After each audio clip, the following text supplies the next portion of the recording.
soft. Wow.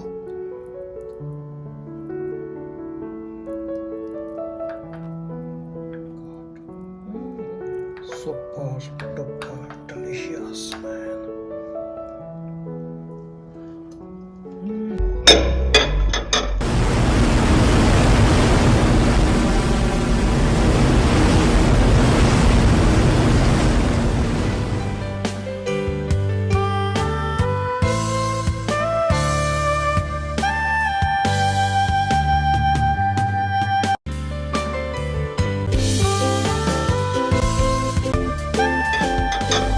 Reetha, also known as Soapnut.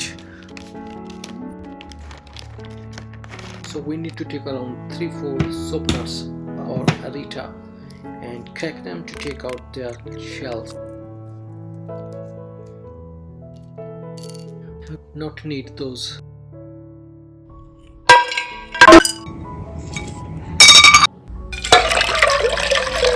Adding glass of water, then bring it boil and let it simmer for 10 minutes, 10 to 15 minutes. Perfect. I'm gonna turn off the heat and set it aside. So now we're gonna prepare the Chena or ricotta cheese. I'm gonna use less than 2 kg milk and bring it boil. Once it starts boiling, we're gonna turn off the heat. After that, we're gonna keep stirring it like this for at least 2 minutes so that the extra heat will goes away. Then I'm gonna adding 2 glasses of cold water and mix it well slowly.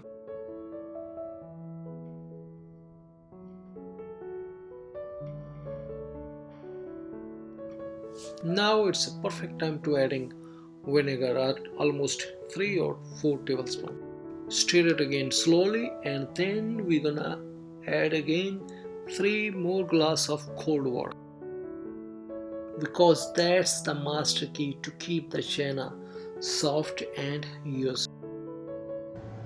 Drain it up and wrap up the Chena in the cloth, bringing together all the edges. Squeeze off all the excess water. Then I'm gonna hang it up on a hook for at least 40 to 50 minutes for the whey to completely drain. Now see, its Chena is ready. It's really moist with no dropping water at all and not sticky. Semolina, suji, clarified butter, ghee, desi ghee, cardamom powder, white flour, maida, and of course saffron. Spread it slowly, then I'm adding desi ghee first. Mix it up slowly, then we're gonna add everything. Maida, semolina,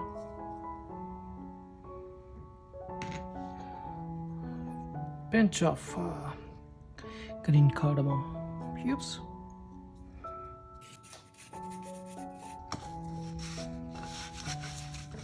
now I'm gonna knead it slowly until it gets smooth, grain free and non-sticky Chena.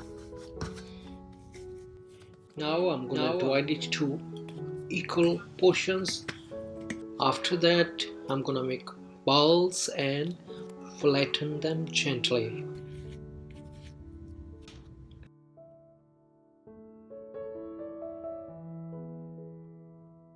To make a sheere or syrup, I'm going to use 2 cups of brown sugar and 2 cups of water and bring it boil.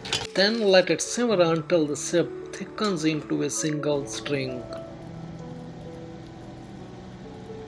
At this point, I'm gonna add Soapnut to bring bubbles on top. Quickly, I'm adding rasmalai balls and let it cook on a moderately high flame for exactly 8 to 10 minutes.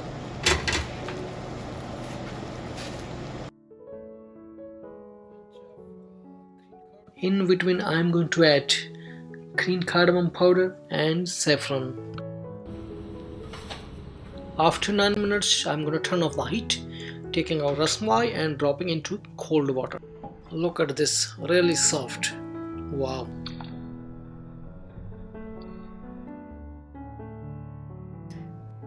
Cold milk saffron, that's it, cardamom, green, roasted chickpeas flour, besan, it's a roasted.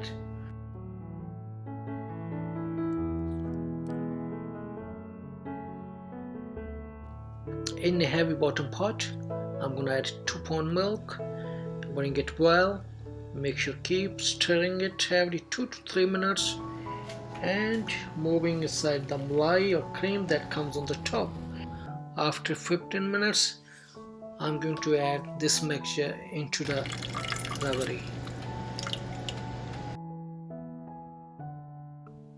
Cooking after 25 minutes, milk got condensed to half the quantity. At this point, we're gonna add almost 5 tablespoons brown sugar. After 1 minute, I'm gonna have turn off the heat and let it cool down. Then it's ready.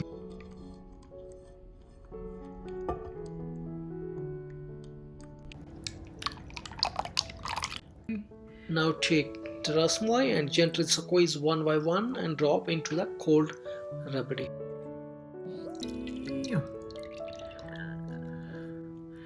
Let's go. For the garnish, I'm using crushed almond, pistachio, and of course saffron kesar.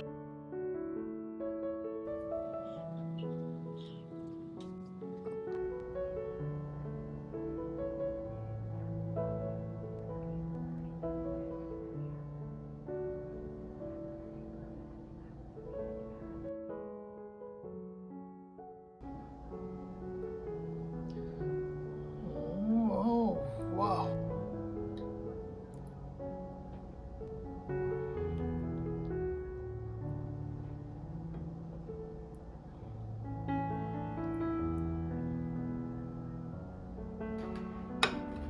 Look at this. Look. Soft. Wow.